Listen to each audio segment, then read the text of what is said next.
70-69 with 5 minutes left. They outscored you guys 13-1. It looked a lot like Florida. How do you fit the Florida game where they closed against you guys as well, very similar? How do you fix the situation where teams are able to close on you like they have in a couple of games? Also, Kansas was like that as well. Well, I think it was 70-69. We fouled a three-pointer that was up 4, missed a shot. I feel like a couple of our players maybe have fallen down, and when they came back in transition, Rain hit a 3, and so that put it up 7. You know, I've been straightforward and direct, and throughout the entire game, but especially in late game situations, 4 minutes to go. Like, the discipline and details just have to be there. You've got to defensively, you got to get stops, you got to defend without fouling, you've got to box out, you've got to get those balls. Offensively, you have to execute. And when I mean execute, it's not just, I'm not talking about just being able to score in those situations. It's also stuff that sets up the shot, the screen, being in the right spot, setting the screen, setting your man up, going to the offensive glass, different stuff like that we just got to get better and more consistent at. Hubert, when it comes to, I guess, games like this where, games like this where you guys, of course, overcome a double-figure deficit and, kind of get it down even close to, 1-point game tie, things like that. Do you feel that that kind of wears on a team over time, having to storm back and then when the game's close, having to, like you said, be disciplined like that down the stretch? I don't think this game was similar to other games earlier in the year. Just initially it didn't seem, those other games we were down 16 or 18. I don't think we were that way in the second half at all. It felt like we were always 2 or 3 possessions away the entire game.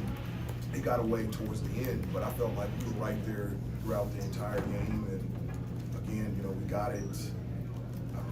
Again, I think we were tied. We missed a couple shots to take the lead. We were down by 1, missed a couple shots to take the lead, and so we had our chances. 70-69, they closed 13-1. What happened there across the board?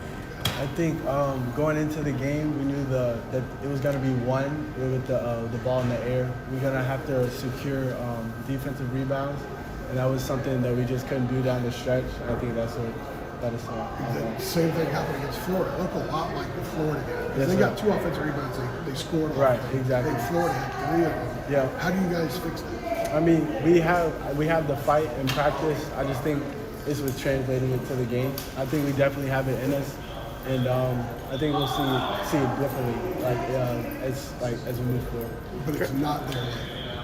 Right now. Not yeah. matching other teams' intensity. Exactly. Segments. Right. Drake, along those lines, what is the sense of maybe frustration that I'm assuming can build up when some of these games are there to be won and you're not able to do it, and some of these losses do feel similar? I would think there has to be a sense of frustration. Definitely some frustration, especially when it's the same thing, happen repeatedly over and over again. But we just have to be better, and the most important thing is to stick together. Even though adversity is here, we just want to still remain together. Foul on it and send him to the line. What do you see as what went wrong in the last 5 minutes in this game? And we've seen it before at Kansas, we saw it against Florida. Why does this creep up to you with you guys too often? I just think it's in the game execution. Thanks, we have to do a better job of doing. It was a 1-point game, and I think we fouled a 3-point shooter, and then on the foul line we gave up an offensive rebound, which led to a 3. And it's just like the little things that are kind of just making other teams extend their lead, because we have it right where we want it, and we had the game right in our possession where we was able to win the game. But it's really our end of game execution has been, throughout the year, like you said, Kansas, Florida, and we just got to kind of stop, putting ourselves in those positions, because it's kind of like we're shooting ourselves in the foot. You guys did do it against UCLA. Yeah. So where does it start? What do you learn from the close in that game that you can apply moving forward that you didn't put out today? It's just gonna have to be, I think, just doing a better job of attention to detail throughout the whole game. I think sometimes we can lack concentration on those ends. And just our focus, miscommunications on different screening actions, not having a low guy, mixed box out. So those things that have been killing us all year kept killing us tonight. That stood out to me, RJ. What you're talking about, the getting crossed up, miscommunications, being confused. Like, what is the deal with that? What's going on there? I think it's just I'm still trying to figure it out as well. Because we've shown glimpses of it when we do communicate. It leads to great things. I think it's not consistently, and it's not consistent on a consistent basis. And especially when it's crunch time. And I think that's just, I put it on myself to do a better job of kind of just leading the guys in that instance in terms of kind of just being a vocal point, just, telling them when to talk, telling them when to be the low guy, like, because these are, they haven't been in situations like this throughout their careers. A lot of different players we've had this year in terms of different conferences and some freshmen. So I got to do a better job of kind of just communicating and being a leader on the floor. But at the same time, it has to be a collective group in terms of communicating.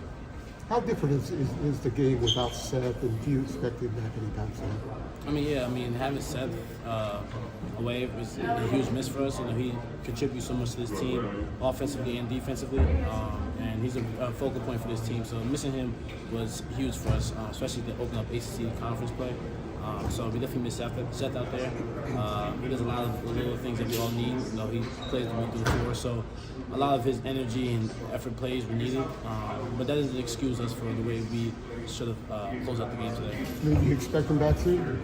Oh, hopefully, yeah, God willing, yeah. So just want to make sure he's healthy and he's ready to go. So whenever that is. I think the majority of your points came about the last 4.5 minutes of the first half. What were they doing to keep you from being effective? It looked like you were probably stressed a lot of the time when you got the ball. I think they just did a good job of kind of just, obviously I was the focal point for their emphasis of their defense. So a lot of the ball screen actions, what they did was either like a hard hedge or like a double team. So what the coaches were telling me was, since they're hard hedging and double teaming, get the ball out of my hands, whether it's for the show roll or the guy behind. And even if I did have a switch out on a defender that I knew I could go by, I had all 10 eyeballs on me. So we had guys in the gap, guys in the midlines, and everyone was kind of just, right there. So it was kind of just hard for me to kind of just find a rhythm because they just kind of did a good job of being on tough in the ball screens. And then when I did have the ball like in a one-on-one situation, isolation, they were just a big help.